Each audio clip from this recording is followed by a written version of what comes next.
बिस्मिल्लाहिर्रहमानिर्रहीम। आज एक और मालूमाती वीडियो के साथ मोहम्मद अदील अख्तर आपकी खिदमत में हाज़िर है।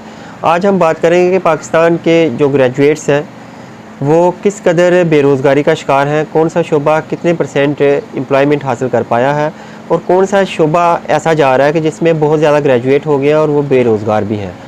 तो ये जो सर्वे है ये अभी हाल ही में पाकिस्तान इंस्टीट्यूट ऑफ डेवलपमेंट इनकी तरफ से करवाया गया और इनके जो दो स्टूडेंट्स थे, एक हिना खान है और एक जहांगीर आलम खान है। इन्होंने बड़ी मेहनत के साथ डाटा कलेक्ट किया और 2002 से लेके 2020-21 तक के जो स्टूडेंट्स थे उनका डाटा इकट्ठा किया गया, जो ग्रेजुएट्स थे उनका डाटा इकट्ठा किया गया और उनकी जो रिपोर्ट्स हैं वो बड़ी चशमकुशा हैं। तो हम आइए ज़रा जायज़ा लेते हैं कि कौन कौन से शोबाजात हैं और कितने कितने जो परसेंट लोग हैं उनमें बेरोज़गार हैं। तो आगे चलने से पहले नाजरीन हमारा चैनल सब्सक्राइब कर लें ताकि आप तक हमारी मज़ीद मालूमाती वीडियो जो हैं वो पहुंचती रहें।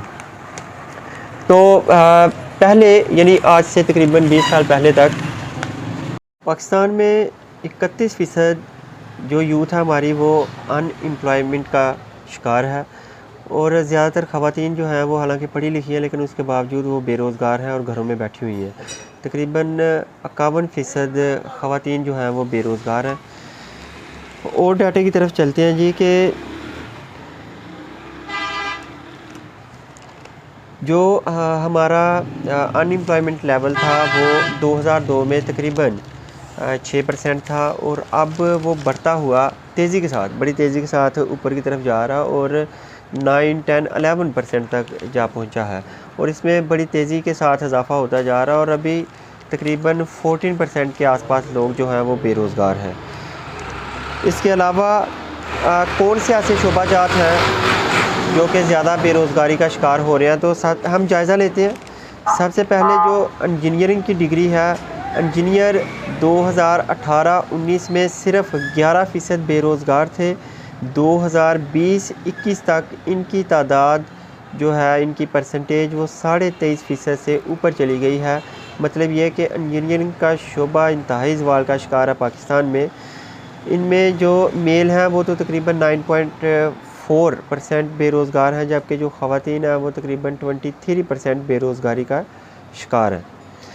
आगे मेडिसिन की डिग्री, MBBS की डिग्री जो है उसमें निस्बतन थोड़े लोग बेरोज़गार हैं। 2018-19 में इनकी तादाद 6.4 थी और अब ये जो लोग हैं वो तकरीबन 11% बेरोज़गारी का शिकार है।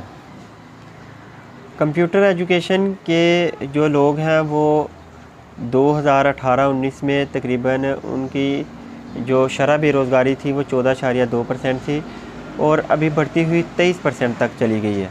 इसी तरह जो एग्रीकल्चर के डिग्री होल्डर थे, BS एग्रीकल्चर, वो तकरीबन 11.5% लोग पहले बेरोज़गार थे और अब इनकी इंतहाई तेज़ी के साथ रफ़्तार बढ़ती हुई 30% तक चली गई है। तो जो एग्री ग्रेजुएट्स हैं उनकी तादाद सिंध में और पंजाब में बहुत ज़्यादा बढ़ गई है।